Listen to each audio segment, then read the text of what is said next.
લોથલમાં national maritime heritage complex મુદ્દે MOU કરવામાં આવ્યા. ભારત અને નેધરલેન્ડ વચ્ચે એમઓયુ કરાયા. સંગ્રહાલયની ડિઝાઇન, રખરખાવ સહિતના મુદ્દે એમઓયુ કરવામાં આવ્યા. એમ્સ્ટરડેમ સ્થિત સંગ્રહાલય ખાતે સહયોગ કરવામાં આવશે.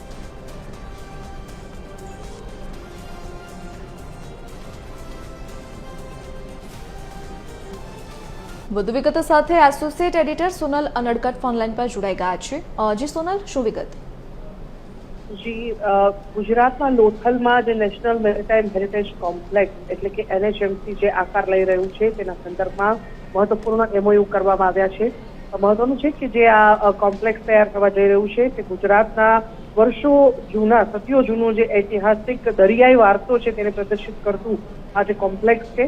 સાથે સાથે જ આ કરારનો જે મુખ્ય ઉદ્દેશ છે તે દરિયાઈ વારસો સંગ્રહાલયની ડિઝાઇન અને સાથે સાથે સાંસ્કૃતિક આદાન પ્રદાનમાં વૈશ્વિક સહયોગને પ્રોત્સાહન આપવાના હેતુસર કરવામાં આવ્યા છે.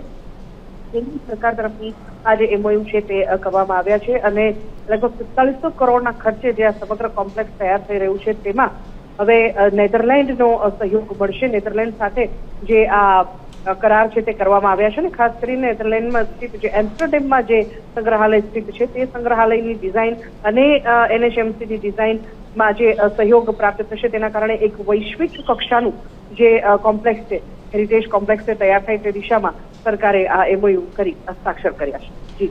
જી સોનલ, વિગત બદલ આપનો આભાર.